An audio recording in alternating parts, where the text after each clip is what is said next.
Hello friends, Namrata art and craft ಚಾನೆಲ್ಗೆ ನಿಮ್ಗೆಲ್ಲರಿಗೂ ಸ್ವಾಗತ. ಇಂದು ನಾವು ಭೇಟಿ ನೀಡುತ್ತಿರುವ ಒಂದು ಅದ್ಭುತ, ಶಾಂತ ಮತ್ತು ಆಧ್ಯಾತ್ಮಿಕ ಸ್ಥಳ ಅದೇನೆಂದರೆ ಬೆಂಗಳೂರು ಹತ್ತಿರದ art of living international centre. ಈ ಸ್ಥಳಕ್ಕೆ ಬಂದರೆ ಮನಸ್ಸಿಗೆ ಒಂದು ವಿಚಿತ್ರವಾದ ಶಾಂತಿ ಸಿಗುತ್ತದೆ. ಇಲ್ಲಿ ಮೆಡಿಟೇಷನ್, ಯೋಗ, ಸೇವಾ ಮತ್ತು ಸ್ಪಿರಿಚುವಲ್ ಆಕ್ಟಿವಿಟೀಸ್ ನಡೆಯುತ್ತೆ.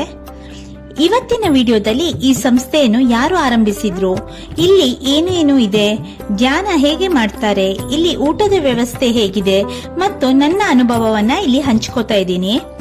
ನಾನು ಇದನ್ನ ವಿಸಿಟ್ ಮಾಡ್ತಾ ಇರೋದು ಸೆಕೆಂಡ್ ಟೈಮ್.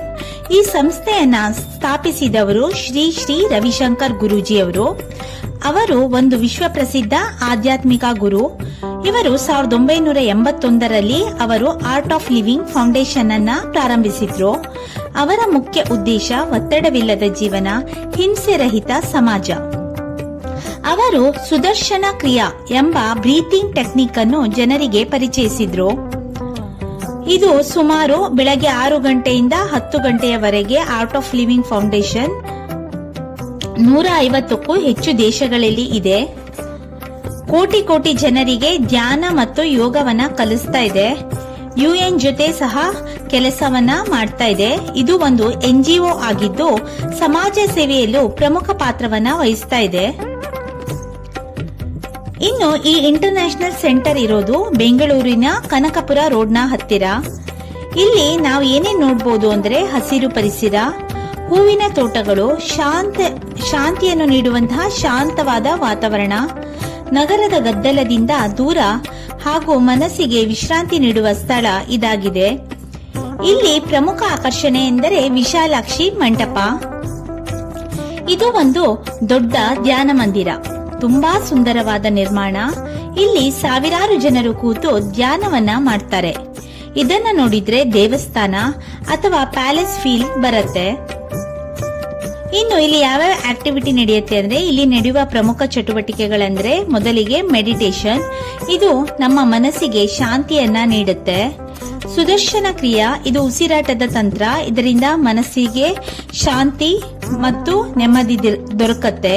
ಇನ್ನು ಯೋಗ, ಇದು ನಮ್ಮ ದೇಹಕ್ಕೆ ಮತ್ತು ಮನಸ್ಸು ಆರೋಗ್ಯಕರವನ್ನಾಗಿಸಲು ಈ ಯೋಗವನ್ನ ಮಾಡ್ತಾರೆ. ಸೇವಾ ಅಥವಾ ಸರ್ವಿಸ್, ಇದು ಸಮಾಜ ಸೇವೆ, ಅನ್ನದಾನ, ಶಿಕ್ಷಣ, ಗ್ರಾಮಾಭಿವೃದ್ಧಿ ಹೀಗೆ ಇತರ ಕೆಲಸಗಳಲ್ಲಿ ತೊಡಗಿಸಿಕೊಂಡಿದೆ. ಇನ್ನು ಫುಡ್ ಅಂಡ್ ಸ್ಟೇ, ಇಲ್ಲಿ ಸಿಗುವ ಆಹಾರ ಸಾತ್ವಿಕ ಆಹಾರ ಅಂದ್ರೆ ಪ್ಯೂರ್ ವೆಜಿಟೇರಿಯನ್ ಫುಡ್ ನಮಗೆ ಸಿಗುತ್ತೆ. ಇಲ್ಲಿ ಅನ್ನದಾನ ವ್ಯವಸ್ಥೆ ಇದೆ. ಆದ್ರೆ ವಿಸಿಟರ್ಸ್ಗೆ ರಾತ್ರಿ 8 ಗಂಟೆಯಿಂದ 9 ಗಂಟೆ ತನಕ ಇಲ್ಲಿ ವಿಸಿಟರ್ಸ್ಗೆ ಸಂಜೆ ಮೇಲೆ ಈ ಟೈಮಿಂಗ್ಸ್ ಅಲ್ಲಿ ಇದೆ. 6:30ಯಿಂದ ಇಲ್ಲಿ ಯಾರು ವರ್ಕ್ ಮಾಡ್ತಾ ಇರ್ತಾರಲ್ಲ ಅವರಿಗೆಲ್ಲ ಊಟದ ವ್ಯವಸ್ಥೆ ಇದೆ. ಸ್ಟೇ ಫೆಸಿಲಿಟಿ ಕೂಡ ಇದೆ. ರೂಮ್ಸ್ ಅವೈಲೇಬಲ್ ಇದೆ. ಅಡ್ವಾನ್ಸ್ ಬುಕಿಂಗ್ ಮಾತ್ರ ಮಾಡಿರ್ಬೇಕು. ಇನ್ನು ನನ್ನ ಎಕ್ಸ್ಪೀರಿಯನ್ಸ್ ಹೇಗಿತ್ತು ಅಂತ ಇವಾಗ ಹೇಳ್ತೀನಿ. ನಾನು ಇಲ್ಲಿ ಬಂದಾಗ ತುಂಬಾ ಶಾಂತಿ ಅನುಭವ ಆಯ್ತು. ಜನ ತುಂಬಾ ಕಾಮ್ ಆಗಿದ್ರು. ಮೆಡಿಟೇಷನ್ ಸಮಯದಲ್ಲಿ ಮನಸ್ಸು ತುಂಬಾನೇ ರಿಲ್ಯಾಕ್ಸ್ ಆಗಿರುತ್ತೆ. ಈ ಸ್ಥಳಕ್ಕೆ ಒಮ್ಮೆ ಬಂದ್ರೆ ಮತ್ತೆ ಬರ್ಬೇಕನ್ಸುತ್ತೆ. ಇಲ್ಲಿ ಬರೋಕೆ ಬೆಸ್ಟ್ ಟೈಮ್ ಅಥವಾ ಟ್ರಾವೆಲ್ ಟಿಪ್ಸ್ ಅನ್ನ ಇವಾಗ ಹೇಳ್ತೀನಿ. ಬೆಸ್ಟ್ ಟೈಮ್ ಬೆಳಗ್ಗೆ ಅಥವಾ ಸಂಜೆ. ಡ್ರೆಸ್ ಕೋಡ್ ಡೀಸೆಂಟ್ ಕ್ಲೋತ್ಸ್ ನ ಹಾಕಿದ್ರೆ ನಿಮ್ಗೆ ಒಳ್ಳೇದು. ಸೈಲೆನ್ಸ್ ನ ಮೇಂಟೈನ್ ಮಾಡ್ಲೇಬೇಕು, ಯಾಕಂದ್ರೆ ಇದು meditation centre.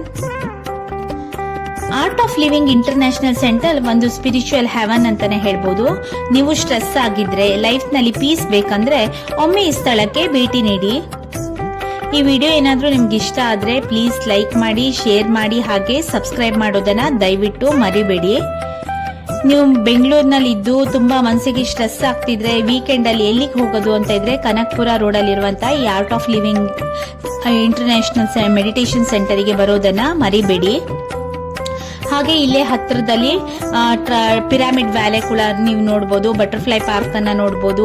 Bannerghatta national park ಅನ್ನ ಸಹ ನೋಡಬಹುದು. ಆಶಾಪುರಿ ಟೆಂಪಲ್ ನ ಕೂಡ ನೋಡಬಹುದು. ತುಂಬಾನೇ ಪ್ಲೇಸ್ ಗಳನ್ನ ನೀವು ನೋಡಬಹುದು. ಈ ಎಲ್ಲ ಇನ್ಫಾರ್ಮೇಶನ್ ನಿಮ್ಗೆ ಏನಾದ್ರೂ ಇಷ್ಟ ಆದರೆ ಪ್ಲೀಸ್ ಲೈಕ್ ಮಾಡಿ, ಶೇರ್ ಮಾಡಿ, ಸಬ್ಸ್ಕ್ರೈಬ್ ಮಾಡಿ. ಹಾಗೆ ಈ ಪ್ಲೇಸ್ ಕೂಡ ಒಂದ್ಸಲಿ ವಿಸಿಟ್ ಮಾಡಿ. Thank you.